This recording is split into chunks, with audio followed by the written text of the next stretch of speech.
Bienvenidos a la Liga del Código, un podcast de developers para developers. Este es el episodio número 10, en el cual estaremos comentando muchas de las preguntas que nos han hecho durante una entrevista de trabajo, cómo las hemos respondido, qué busca conocer el entrevistador con esta pregunta y algunos tips de qué hacer y no hacer durante la entrevista. Disfruten.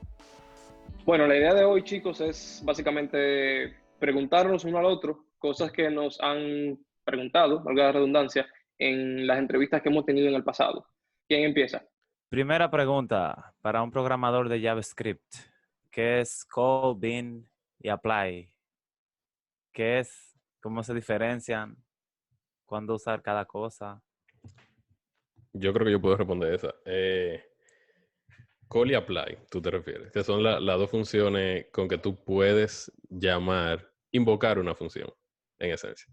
Entonces, lo primero que me viene a la cabeza es algo que yo me aprendí, como algo mnemónico, donde a cuál le paso un array y a cuál le paso los parámetros con coma. Entonces, para eso yo utilizo la primera letra de cada función. Bueno, antes de continuar, call y apply hacen lo mismo. Simplemente reciben los argumentos de forma diferente. Okay. Por ejemplo, call empieza con una C, coma empieza con C, entonces tú le pasas los parámetros por coma. Apply empieza con A, arreglo empieza con A, tú le pasas los parámetros como un arreglo. Eso fue algo que me lo aprendí de esa forma y, o sea, al día de hoy no me ha fallado. Ajá. Pero bueno, sí, ambas invocan una función y tú le puedes pasar los parámetros con que va a invocar esa función. Bueno, ¿perdón? Bind. Bueno, el contexto. Bueno, tú mencionaste bind también. Sí. Ok, bueno. Tanto call y apply, tú le pasas el contexto con los parámetros.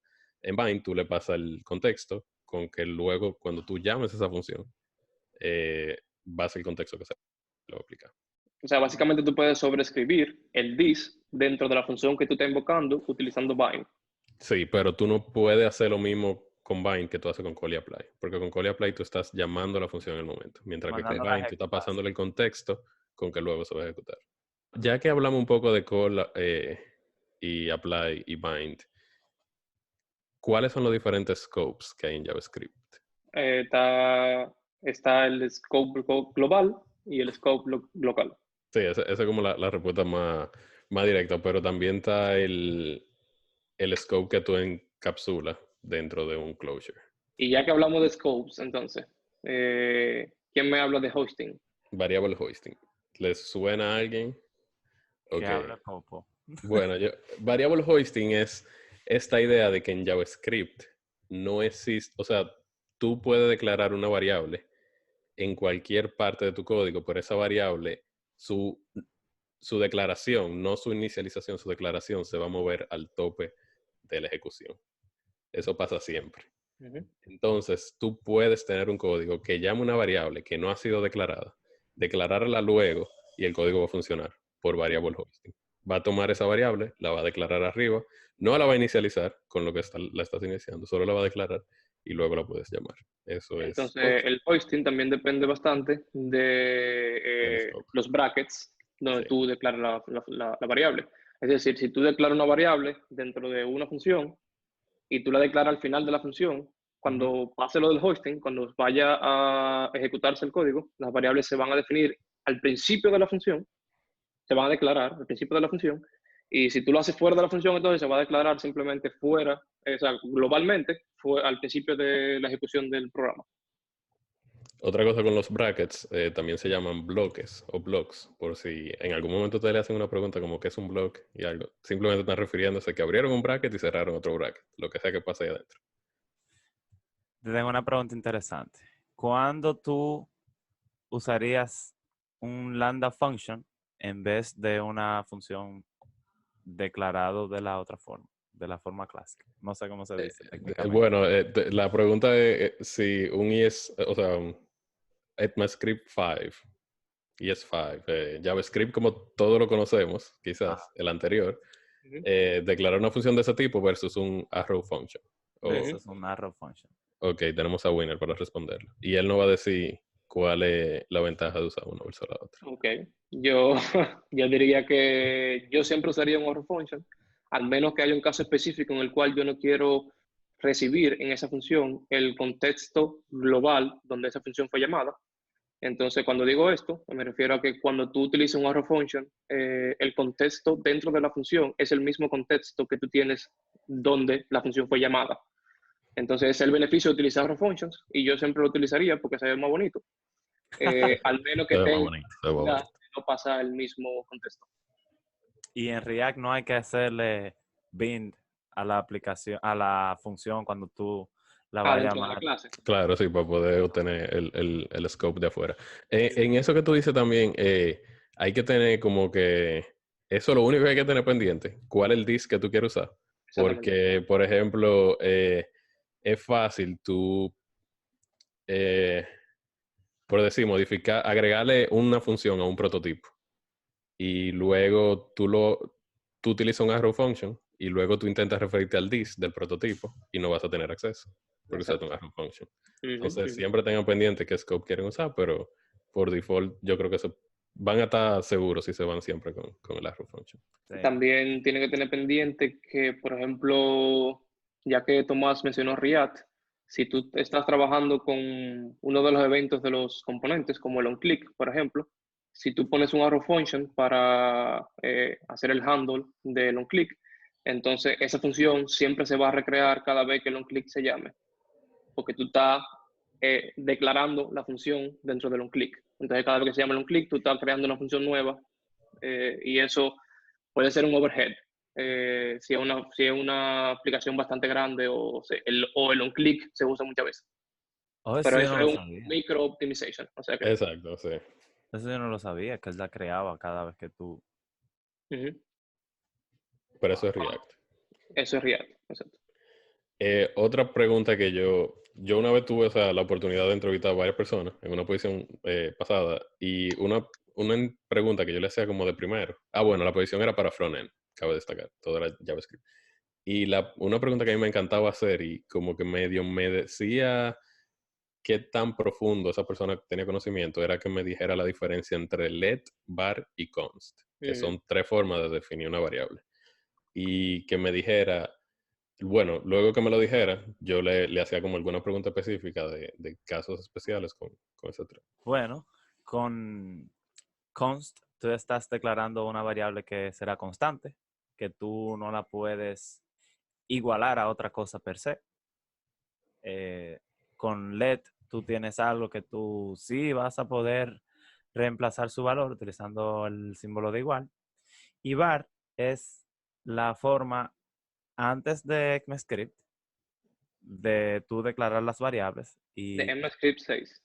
De ECMAScript 6. Y sí, exacto. No, incluso del 5, me parece. No, del 6. Ok. ¿Estamos hablando de const y let o de var? De let. Var. Ah, no, var está desde siempre. No, var es toda la vida. Exacto, var desde siempre. O sea, pero digo antes de... Antes de ES6. Esa era la única forma que tú tenías para declarar una variable y funcionaba igual que let. Exactamente. Entonces, hay una diferencia entre let y var. Sí, eso es lo que a donde iba. ¿Serio? Sí. Creo que la diferencia más importante entre let y var es que var siempre declara variable global, en el sentido de que si tú tienes, por ejemplo, un archivo de JavaScript, tú tienes una función en el medio, si tú declaras una variable dentro de la función con un nombre, vamos a decir, el nombre de la variable, X, X. Tú tienes X y tú lo declaras arriba también. Básicamente tú estás hablando de la misma variable. En 2 funciones diferentes. Sí, como que Bueno, es algo, tú vas bien, es por ahí, pero el tema está en que simplemente let arregla lo del variable hoisting que hablamos inicialmente, mientras que var tiene variable hoisting. Yo como que no lo había asociado. Si tú supieras. Sí, pero es lo que está diciendo Winner. Código, pero nunca lo había relacionado. Otra cosa también, otra pregunta que yo solía hacer con const era si tú defines una variable const que contiene un objeto y luego tú tienes, no, si tú vas a guardar un objeto en una variable, que ese objeto tú le vas a editar las propiedades de ese objeto que tú utilizas, un const o un let. tú pudieras usar const. Tú pudieras Exacto. usar const. Porque el const lo que protege es la asignación de la variable, no lo que esa variable contenga dentro. Ujú. ¿Y cuándo tú usarías const o let? Tú sabes que yo por default utilizo const hasta que necesito usar let. O sea, yo defino const una variable y luego me entero como, uy, tengo que igualar la otra cosa. Entonces voy, Ujú. la cambio a let y continúo con mi vida. Cuando yo uso let fue porque JavaScript se quejó diciéndome, no, manito, no. Exactamente. Yo creo que esa es la Porque mejor de forma hecho, si tú tienes un arreglo, tú lo puedes declarar como const y tú le puedes agregar elementos usando la función de push del arreglo. Sí, Él porque te tú no estás deja. cambiando la referencia del valor que tiene esa variable. Exactamente. What the heck is the even loop anyway? Disculpa, en Y lo español. digo en inglés porque yo conozco acerca del even loop en JavaScript por una charla que se llama de esa manera. What the heck is the even loop anyway? La cual es bastante buena, la vamos a poner en las notas del episodio para que ustedes la vean. Entonces aprovecho para decirlo y preguntarle a ustedes, ¿qué es el even loop? La responde tú, Tomás. La respondo yo. Que intentamos un chin los dos. Dale. Ok. Entonces, esta va a ser una respuesta compartida. Eh, el loop de eventos de JavaScript, en esencia, es que JavaScript no tiene, digamos, diferente. No es multithread por defecto, pero pareciera que la cosa está ocurriendo en diferentes hilos. Mientras lo que en realidad está pasando es que JavaScript tiene un loop de eventos donde es la forma como ejecuta el código. Tú puedes enviar diferentes funciones al loop de eventos, sea con un setTimeout o hay diferentes formas de hacerlo, pero no. Uy, sí. Yo creo que, o sea, en esencia, eso es como lo que me viene a la mente. Pero yo sé que no es una respuesta completa. Entonces Tomás me va a ayudar ahí. Y si Y no, el winner no ayuda a los dos y no los monta en la dos, guagua y no ayuda a todos. por favor. Ok, Y ok, creo ok. que con respecto a lo que tú decías, ahí pasa lo de las funciones asíncronas, También. que Sí. te hace pensar que hay multithread, Ujú. pero Sí, realmente lo que no es. pasa es, como ustedes saben, JavaScript single thread, como decía Popo, entonces el código se corre de manera organizada, o sea, línea por línea, Secuencial. básicamente, Ujú. secuencial. Pero entonces cada vez que JavaScript se encuentra con un set interval, con un set timeout, con una función asíncrona, él lo que hace es que agrega la ejecución de esa función, la agrega al even loop. Vamos a decir que es un arreglo de eventos que JavaScript maneja por detrás. Y entonces él sigue corriendo el programa secuencialmente. Cuando él acaba entonces y no tiene ningún proceso que hacer, él comienza a tomar las definiciones que están en el even loop y comienza a ejecutar esas que están ahí. Por eso es que parecería que es multithread, pero básicamente tú puedes hacer un set interval con 0, lo que quiere decir que debería correrse instantáneamente, pero en verdad no se corre instantáneamente, sino que cuando se acaban todas las cosas que JavaScript tiene que correr en ese archivo, entonces él comienza y coge del even loop, ese que debería haberse ejecutado inmediatamente. Wow. Uh-huh. La charla es buenísima, dura como 20 minutos, muy, muy buena. Y una pregunta. Cuando tú le pones await a una función asíncrona, tú lo que estás haciendo es forzando a llamar a la parte del event loop que va a ejecutar todo lo que tiene en la lista, en cola. No. No.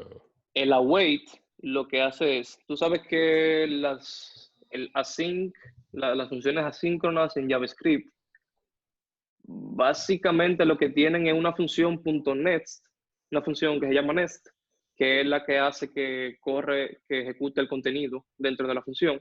Entonces el await, si no me equivoco, lo que hace es que llama a esa función inmediatamente. Tú pones await la función y eso hace que el next se llame inmediatamente. Si no me equivoco. Yo Interesante. creo que va por ahí, sí. Pero el tema también es que esas son cosas como que JavaScript es uno de esos lenguajes que tú necesitas tener como encontrarte un par de veces con cosas así para que se te grabe. Porque es que al no funcionar como cualquier otro lenguaje donde tú estás escribiendo código y se va a ejecutar secuencialmente, o sea, tú puedes tener código que se ejecuta síncronamente de forma muy arbitraria, pero en realidad no es arbitraria. Es que quizá no te diste cuenta que eso se quedó en el event loop, en esencia. Exactamente. Sí, el otro día me pasó eso mismo. Estaba trabajando con un debounce que yo estaba haciendo y yo me preguntaba que por qué, o sea, me estaba pasando una situación bastante extraña que hasta que yo me fui en una pensando acerca de cómo JavaScript estaba ejecutando esa parte del código, fue que yo pude entender qué era lo que estaba pasando. A veces tú te encuentras con situaciones específicas que si tú no conoces el lenguaje bastante bien, tú nunca vas a entender qué es lo que está pasando. Eso es verdad. Una pregunta que quizá es de las sencillas, pero que no la hice y me la han hecho muchas veces, en muchas entrevistas. ¿Cuál es la diferencia entre igual versus el triple igual? Igual. Básicamente, cuando tienes dos igual, JavaScript nada más está comparando el valor entre las dos variables. Y cuando tú tienes el triple igual, él compara el valor y el tipo de la variable. Hay una pregunta ganchosita, Dale, ¿cuál?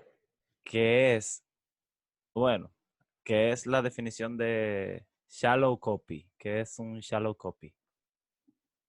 ¿Y cuándo pasa el shallow copy? Pero tú te refieres en que, bueno, que esa, o sea, a mí nunca me han hecho esa pregunta. No sé bien el contexto con que funciona el shallow copy. Pero lo primero que me viene a la mente es que no hay lo contrario, un deep copy, donde se copió toda la propiedad de un objeto. Pero no sé bien en qué contexto es que aplicaría el shallow copy. El shallow copy, la pregunta es, ¿por qué? Cuando tú vas a hacer comparaciones, el shallow copy realmente no, o modificaciones a un objeto, cuando tú copias un elemento con la intención de modificar, por ejemplo, déjame explicártelo de esta forma. Suponte que tú tienes una función que recibe un parámetro y tú no quieres modificar tu parámetro, pero tú tienes que hacer un componente, un elemento, a partir de eso que recibiste y tú no quieres modificar el que recibiste, sino el que tú creaste nuevo. Suponte que tú usaste, no sé, el spread operator para crearlo o usaste object assign y tú dices, ok, este elemento está totalmente independiente del nuevo. El shallow copy es cuando realmente no crea los elementos desde cero del objeto, sino que mantiene la referencia al objeto que él copió. Y si tú le haces una modificación a ese, también estarías modificando el que recibiste desde el parámetro. Exacto. Esa, Básicamente como hacer una copia, tú tienes las dos formas. Tú tienes el deep clone, que era lo que mencionaba Popo, y tú tienes el shallow copy. Entonces el shallow copy no cambia la referencia al objeto, pero tú tienes dos objetos diferentes. Y el deep clone es que tú creas dos objetos totalmente diferentes y con referencias totalmente diferentes. exactamente. Eso es importante tenerlo en cuenta, por lo menos antes de los hooks, que se usaba mucho Redux dentro de React, que hay que tener conceptos de functional programming. Y lo de la inmutabilidad del elemento de un valor, por ejemplo, el estado, tiene que ser inmutable. Si tú lo mutas, va a tener un comportamiento inesperado de la aplicación. Ahora que pusiste el tema, hablemos de programación funcional en JavaScript. Y lo primero que podemos preguntar es, ¿qué es la programación funcional? Es una pregunta que me la han hecho varias veces. Es una pregunta súper sencilla, pero que asusta muchísimo. Pero, ¿alguno de ustedes se atreve a responder? ¿Qué es programación funcional? Yo siento que como yo no he tenido una experiencia real con programación funcional, yo no me siento como confiado para responderla, pero yo voy a decir lo que yo creo y nada. Dale. Oye, Básicamente, no hay respuesta mala. Dale. exactamente lo que Tomás mencionó hace un poco. La idea de la programación funcional es que predomine la inmutabilidad de los objetos durante todo el proceso del programa. Y cuando hablo de inmutabilidad, es que tú no puedas cambiar la referencia de los objetos que tú estás utilizando, básicamente. Mira, a ti te pasa, Dale, Tomás, dale. te pasa también. Esto es una respuesta co-op.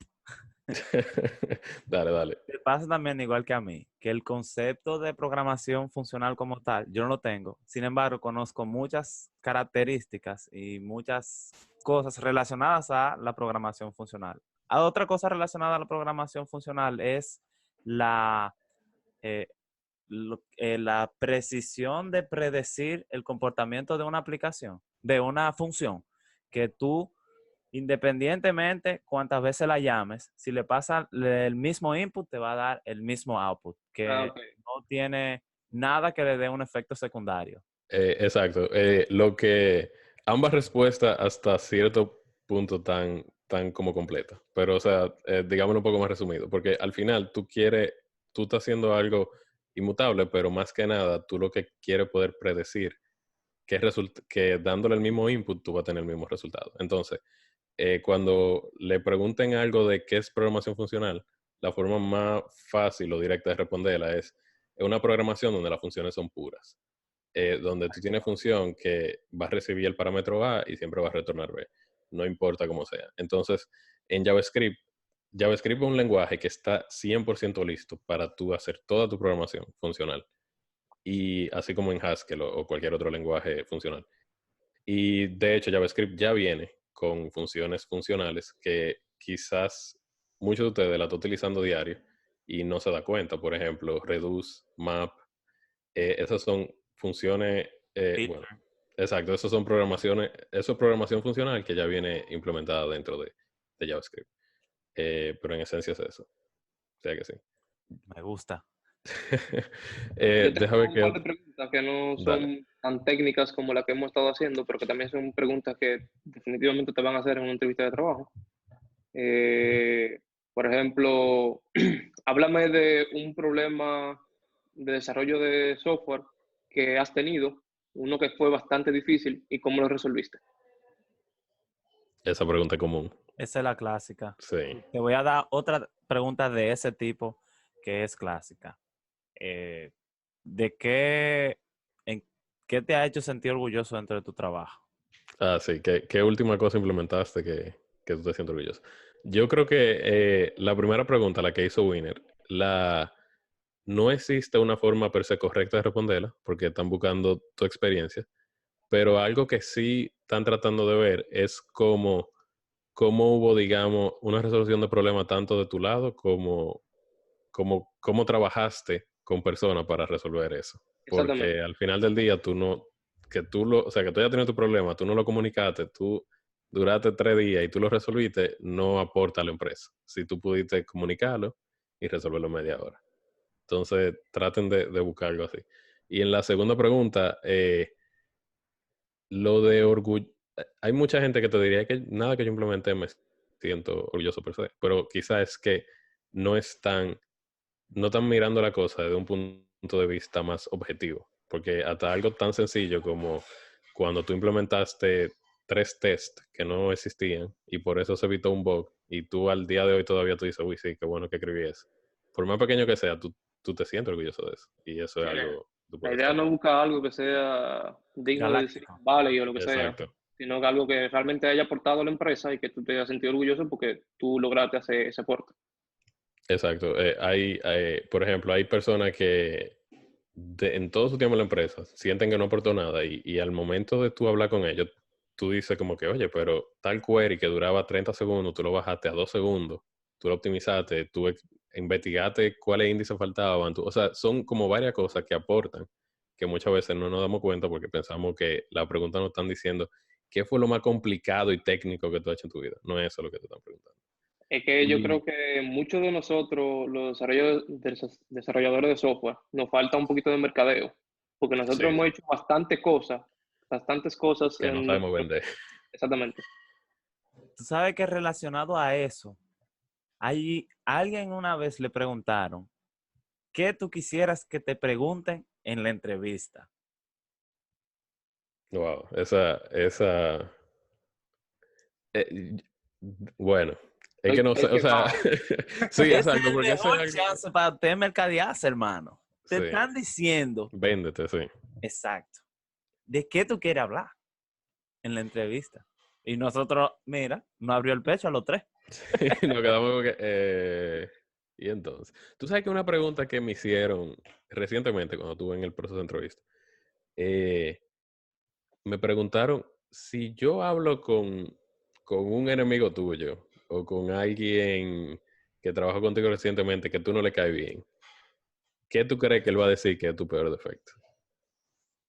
Y yo, o sea, yo como que me frisé un rato y dentro de mí yo dije como que yo creo, porque me ha pasado con otra persona, que yo puedo dejar ir las cosas, o sea, que se me olviden cosas, en esencia. Quedamos que yo iba a implementar 3 cosas y yo no me implementé 2. Y esa tercera cosa se me pasó porque no tomé nota, o sea, porque no tomé la responsabilidad que tenía que tomar. Y eso es algo con que yo sé que lo tengo y trato de trabajar para que no me pase. O sea, crea nota, envíame un correo a mí mismo. Muchas veces, tan pronto termino una llamada, utilizo Slack como si fuera un CRM y simplemente le confirmo lo que hablamos. Le digo de que entonces como hablamos voy a hacer A, B, C y D. Y de ahí en adelante, cuando pienso que lo terminé, tengo un sitio donde puedo ir y ver como, no, me faltó D, déjame implementarlo ¿Qué ahora. harían con esa pregunta? O sea, ¿cuál sería el interés del Esa es la reclutador misma, detrás esa de es la esa misma pregunta? pregunta de cuál es tu mayor debilidad. Sí, Ok, es ¿verdad? cultural más que nada. ¿Verdad? Eh, Pero tú sí, sabes que suena diferente realmente. Te pone como a sí, pensar un poquito más profundo. sí, exacto. Sí. Porque te pone a ponerte en el zapato del otro para entender cómo esa persona te percibe a ti. Está muy interesante. Yo me quedé pensando en eso ahora y estoy tratando de responderla. Y yo creo que uno pudiera ser que yo soy un poquito molestoso, en el sentido de que yo soy tan escéptico con muchas cosas. Cada vez que yo veo una solución, yo digo que, de verdad, esa es la mejor forma de hacerlo. Espérate, vamos a pensar un chin más. Y yo creo que mis compañeros siempre se molestan conmigo porque yo siempre estoy como que, dame un chance, espérate, déjame ver otra vez. No es eso, o sea, cada quien tiene sus cosas y al final del día yo creo que eso, como encontrar ese punto medio de qué me funciona y qué permite que el equipo siga trabajando. Otra cosa, otra pregunta, que esta es técnica, pero tiene que ver un poco con diseño de sistemas. Puede ser que estas son preguntas que normalmente se hacen quizá más al principio del proceso de entrevista. A mí una vez me pusieron a implementar un API y hay que escuchar los specs. Eso es lo que yo le puedo decir que saqué de esa experiencia. Hay que escuchar los specs. Porque por no escuchar bien, o sea, tú puedes o implementar de más o implementar de menos. Y ellos simplemente, yo siento que ese tipo de pregunta anda buscando qué tan correcto es lo que tú estás diciendo. No necesariamente qué tan eficiente o qué tan rápido, sino, ok, te estoy pidiendo A y B, ¿qué tan correcto va a ser tu respuesta? Si tu respuesta es solo A, no es correcto. Si tu respuesta es A, B y C, porque le agregué tal cosa por el futuro. No, te estoy pidiendo A y B. Entonces trato de mantenerte ahí. Tú sabes que ahora que tú mencionas eso, me acordé a una entrevista donde yo fallé porque no hice la pregunta más importante al principio de un coding challenge que estuve con 2 ingenieros del lugar. Y era, ¿cuánto tiempo tengo? Eran 2 problemas. Yo tenía media hora y para el primero me tomé 20. Lo hice muy bien, todo perfecto, pero en el segundo... Pero una pregunta, ¿eso fue una llamada que tenía ya un tiempo definido y simplemente no te lo comunicaron al principio? Por decir, o sea, no te dijeron como, ok, para que tengamos una llamada de 30 minutos el lunes. No dijeron 30 minutos. Ya, ya. Para que tengas un coding challenge, para que programes frente a 2 ingenieros de aquí. Me llamaron y me pasaron el primer problema, lo discutimos, lo profundizamos, todo bien. En el segundo lo discutimos, lo profundizamos y ahí, al terminar, me dijo, y te quedan 10 minutos. Yo creo que ese es uno de esos momentos en que uno quizá tiene como que dar un paso atrás y también decirle como, pero tú en ningún momento me notificaste. Exacto, yo creo que fue falta de los dos. Que Sí, la empresa no, debió claro. comunicarlo desde el principio, pero ya que no te lo comunicó, quizás tú debiste tener pendiente. ¿Qué Claro, tiempo tengo? Ahora porque bien, es falta eso, de él, pero el que no entra soy yo. está Así que claro, no, téngalo en no. cuenta. Sí, sí. Quizá el más afectado fuiste tú. O tú te salvaste de algo en el futuro. Porque quizás sí. eso es una muestra de cómo quizás esa empresa trabaja, donde no te va a comunicar exactamente lo que tú necesitas y luego más para adelante tú queda mal porque no tuviste toda la información. Eso es algo muy importante. Nosotros siempre que estamos en el proceso de entrevistas, nosotros entendemos que nosotros somos como que estamos en desventaja siempre. Pero al momento de nosotros entrevistarnos con otras empresas, nosotros también estamos entrevistando a las empresas para saber si a mí me gustaría trabajar ahí. O deberíamos hacer eso, por lo menos. Deberíamos también entrevistar a las empresas para saber qué tal es la empresa, cómo trabaja, cómo se mueve, cómo hacen las cosas, para saber si es un ambiente donde yo también me sentiría cómodo trabajando. Totalmente de acuerdo. Sí, lo que pasa es que si la empresa paga bien, tú te sientes incómodo y te seca la lágrima con un billete de 2,000, porque imagínate. Ay, Dios, qué incómodo trabajar aquí. Bueno, también, pero o sea, yo creo que hace mucho sentido lo que tú dices. Los beneficios son importantes en una empresa, pero también si tú, por más dinero que estés ganando y te estás muriendo por dentro, mira, Sí. hay que encontrar el balance de nuevo. Es broma, porque realmente el ambiente es mucho más importante lo que tú ganas. O sea, si tú ganas poco, pero tú vas todos los días contento a tu trabajo, sientes que estás aprendiendo muchísimo, créeme que eso vale más que ir en un carro cómodo al trabajo. O sea. Sí. A mí me ha pasado 2 veces ya en mi experiencia de trabajo que yo he cambiado de trabajo para ganar menos dinero. Pero mejores condiciones de salud mental. No toqué en la próxima. Me ha pasado. La primera vez fue porque yo, en el equipo que estaba, era yo solo, básicamente, en la empresa donde estaba. Entonces yo quería tener la experiencia de trabajar con un equipo y la empresa que me estaba llamando la atención en ese momento no podía pagarme el mismo sueldo, pero yo decidí simplemente hacerlo para tener la experiencia. Una pregunta que me hicieron una vez, que en verdad fue bastante difícil. Yo creo que no la respondí correctamente. Explícame tal cosa, un concepto técnico, como si yo tuviera 5 años. Alguien me pero hizo esa cualquier con un HTTP request. Alguien me dijo, ¿cómo funciona un request? Y trata de explicárselo a un niño de 5 años. Exactamente. Yo no recuerdo cuál fue el concepto específico que me preguntaron, pero vamos a decir, explícame un API como si yo tuviera 5 años. Esas son clásicas. Pero yo creo que esa también tratando de demostrar qué tanto tú en realidad entiendes lo que estás explicando. Exacto, qué tanto tú lo entiendes versus, digamos, la botella que tú tienes en la cabeza. La botella en República Dominicana es como, te memorizaste algo. Y entonces la botella se rompe, ya se te fue lo que tú memorizaste rápidamente. Pero sí, pero yo me lo encuentro súper difícil. Yo no sé ni cómo lo respondería. Sí. Lo del HTTP request, recuerdo que... Ahora recuerdo. La pregunta fue exactamente, explícame OOP, programación orientada a objetos, sí. Como si yo tuviera 5 años. Y yo dije... Eso... ¿Qué tú quieres se puede, sí, pero es como que... ¿Cómo empieza? Ustedes llegaron a ver un video de... que era de que explicándole a su hija de 5 años lo que era Kubernetes. Kubernetes. Como con dibujitos y demás. Mira, muy chulo. Muy chulo. Lo vamos a poner en la descripción también. Yo creo que esa es la mejor forma de quizás yo entender Kubernetes, porque todavía eso me pasa por encima. Sí. Pero bueno, déjame qué otra pregunta. Bueno, siguiendo con lo que decía de diseño de sistema. A mí una vez me preguntaron cómo yo implementaría una página que funcionaría para vender y comprar carros y que tuviera un buscador de carro.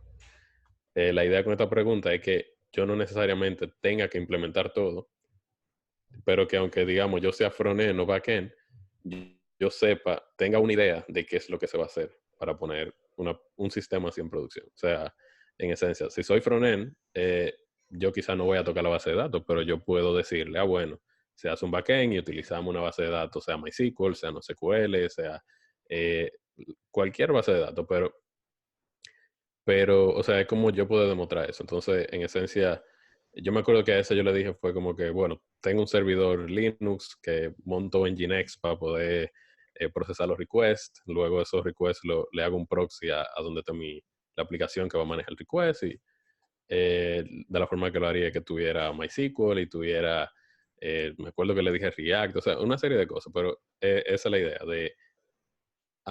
Yo creo que esas son preguntas que tú solo creando como proyecto en tu casa es donde tú poco a poco vas ganando como esa experiencia de qué necesito para poner una aplicación a producción.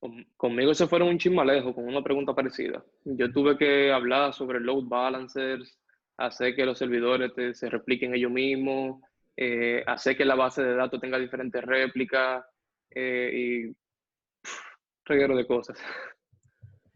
Una pregunta que no es técnica, pero no quiero dejar de hacer para darle las herramientas a las personas que nos escuchan, es ¿cuál es la aspiración salarial que usted tiene? Esa pregunta, para usted contestarla, mi sugerencia es que se apoye de algunas herramientas como Glassdoor para buscar cuánto es que están pagando en el mercado por la posición que usted está aplicando, donde usted está aplicando. Eso sí, pero también una cosa, esto yo lo suelo hacer mucho, es cuando me preguntan eso, yo les respondo que yo no tengo una posición para yo poder ponerme el valor que yo le voy a ofrecer a ellos como empresa. Y yo lo digo, o sea, yo lo hago de una forma como super nice, o sea, yo le digo como que, bueno, sí, yo actualmente no tengo una expectativa salarial, se me hace difícil ponerle un valor a lo que yo le pudiera ofrecer a ustedes. Como empresa y yo preferiría que ustedes me hagan una oferta y luego discutimos. Entonces, eso me ha salido bien hasta ahora porque suele pasar muchas veces que cuando tú pones tu rango salarial, ellos estaban dispuestos a ofrecer mucho más. Y mucha gente entiende que es como lo contrario. Ah, no, es que si tú no le das el rango y ellos no te están pagando lo que están dispuestos, oye, haz lo que tú tengas que hacer y no le digas cuánto tú estás esperando. Si ellos te hacen luego una oferta muy por debajo, déjaselos saber que eso no era, que tú mínimo tiene que ser tanto y tú por lo menos lograste tu número. Ahora bien, en mi experiencia, siempre que he hecho eso, la oferta que me hacen inicial es muy por encima del rango que tenía en mente y luego igual tú puedes negociar eso para que sea más. ¿Tú sabes qué me da pena, por lo menos en las empresas de aquí? Que si tú pides poco, ellos entienden que tú vales poco o que tú sabes poco. Sí. Y eso me da mucha pena porque lo he visto con colegas que saben muchísimo y como pidieron poco, la empresa decidió pagarle poco y lo trata como que él sabe Sí. poco. Y Sí, no es así. eso es una realidad. Por eso es que muchas veces nos autosaboteamos. O sea, nosotros mismos somos los que nos ponemos de menos. O sea, es igual como cuando alguien te dice, no, y como yo voy a aplicar este sitio, si están pidiendo 2 años de experiencia no sé, en AWS, y yo tengo 0 de experiencia en eso. Oye, la idea de un job post es que tú mismo te descalifiques. Entonces, no caiga en esa trampa. Aplica que lo que sea que están pidiendo, si tú puedes demostrar que tú eres capaz de poder aprenderlo, olvídate. Y otra cosa que con tema de negociación es que si tú no puedes negociar dinero, llega un punto que ya tú quizás llegaste al top, trata de negociar beneficios. Yo conozco gente que entran en una empresa que quizá ganan ya lo que ellos están dispuestos a pagarle más, o sea, no le van a ofrecer más de lo que ellos esperaban, pero pudieron negociar 10 días más de vacaciones al año y cosas así. Entonces, esos son pequeñeces que quizás a ti te importen más que tener simplemente más dinero. Hacen la Yo, diferencia. yo creo que deberíamos hacer un episodio de marketing para developers. Vamos a ponerlo ahí en la lista. Ujú. Estoy totalmente de acuerdo. Yo tengo una pregunta que a mí me parece bastante importante y que a veces es un poquito complicada de responder. Y es que cuéntame sobre un momento donde tuviste un conflicto con un compañero de trabajo y cómo lo resolviste. Sí, esa es otra pregunta que se repite mucho. Y yo he dado, o sea, yo una vez no es que tuve un conflicto per se con alguien, pero sí hubo un momento donde esa persona, o sea, le voy a dar el contexto para que ustedes entiendan. Yo entré en una empresa donde yo iba a ser el tercer desarrollador que yo tenía. Y esa empresa, todos éramos junior. O sea, dado como lo que hacíamos, todos éramos junior. Entonces, cuando entro a la empresa, los desarrolladores que ya estaban hacían push directamente a master. O sea, ellos tenían su master y ellos hacían cambio sí, usamos Git, pero ¿qué control de versión es este? O sea, alguien subía algo y luego venía otra gente y subía. Ah, no quiere subir, lo forzo. y le daña lo que hizo el otro. O sea, una serie de cosas. Y varias veces yo entré y lo primero me pongo como a escribir un documento para hacer una propuesta de algo diferente. Y en esa primera semana, los dos cambios que yo hice, que supuestamente pasaron QA y todo, la semana después me escribe el manager diciendo que hicieron un deploy de producción y no está en ninguno de mis cambios, que yo trabajé esa semana. Y yo le dije, espérate, vamos a ver. En ese momento usábamos Trello, vimos los tickets, vimos mis commits. Y cuando entro a GitHub a ver mis commits, no hay mis commits. O sea, alguien hizo un force push donde mis commits se lo llevó. O sea, yo por suerte tenía mi copia local y le dije, mira, yo desde que entré estoy preparando este documento y ya esto fue la gota que derramó el vaso. No podemos estar haciendo esto. Yo hice estos cambios, mira la fecha con que se hicieron, mira cuánto código estamos perdiendo, cuántas horas de desarrollo, cuánto dinero por esto. Y lo que sucede es que yo intenté luego, de hecho, antes de tener esa conversación con él, yo intenté hablar con los desarrolladores. Y hubo uno que era súper terco. Y yo se lo mencionaba y me decía que no, que ellos también, que han trabajado siempre así. Y yo volví y le trataba de explicar, de vendérselo, como que no, pero mira, yo simplemente le quiero enseñar cuál sería la ventaja. Y así, él me decía que no le interesaba. Entonces luego vino esta conversación con el manager le dijo, ¿y por qué tú no lo has propuesto? Y yo, no, espérate, yo lo he propuesto, pero todavía no se me ha dado la oportunidad para ni siquiera presentar la ventaja. Presenté la ventaja, presenté todo como sería, y luego al final el manager decidió como, ok, vamos a empezar a hacerlo así, porque es mucho mejor, y Germán, tú vas a ser lead del proyecto y vas a ser code reviewer, y yo como que esto no era lo que yo quería. O sea, pasa de ser alguien que tú trabajando con alguien como que tiene mucha resistencia hacia ti, y luego que me convierta en el lead de esa persona, yo dije, mira, no, yo no quiero ser lead.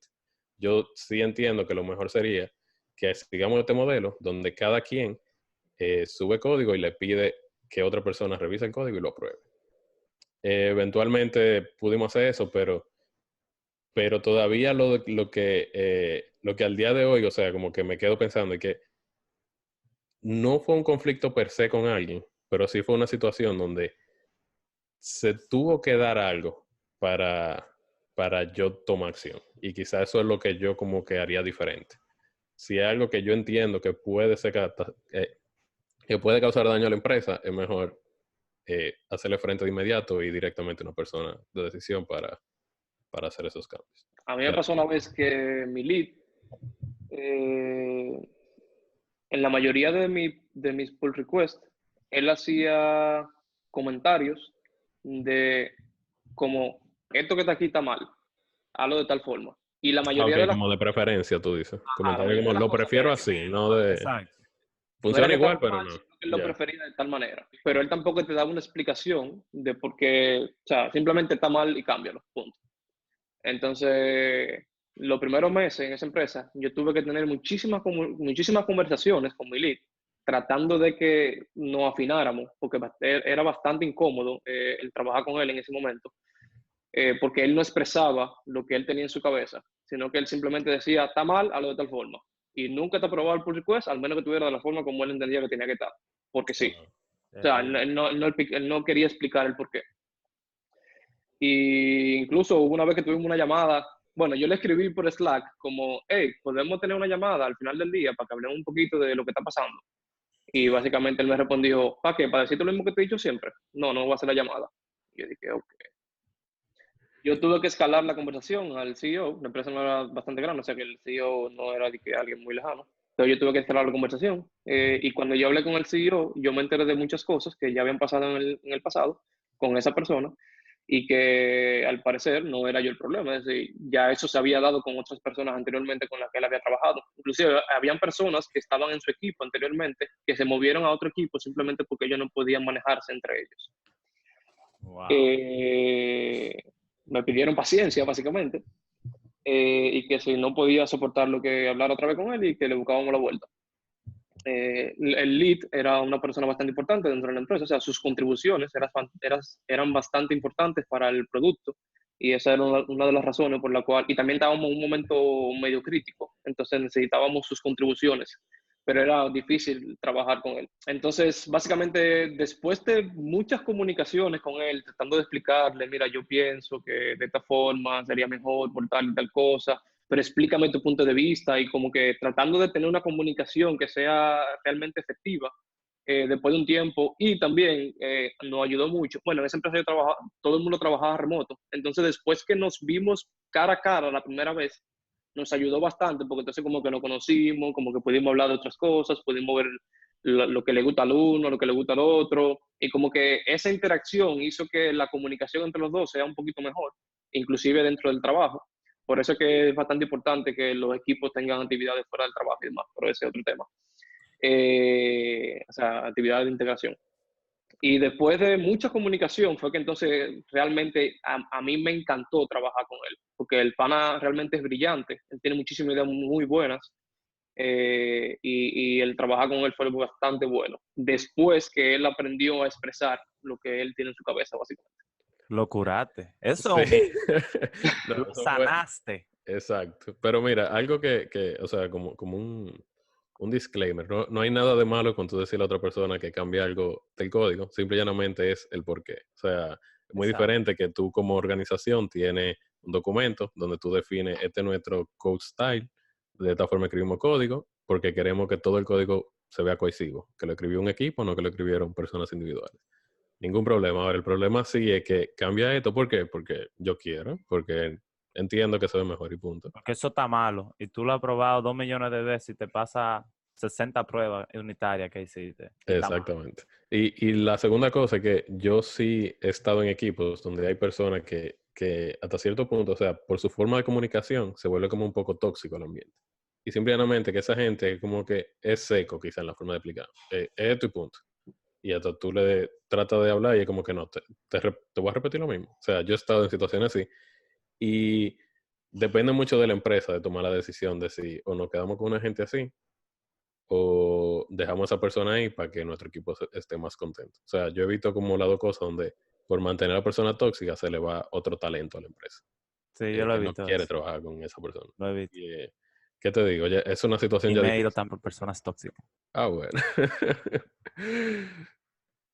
Pero sí, o sea, la cultura es importante en una empresa. Esto ha sido todo por hoy, esperamos que les haya gustado y les sea de ayuda.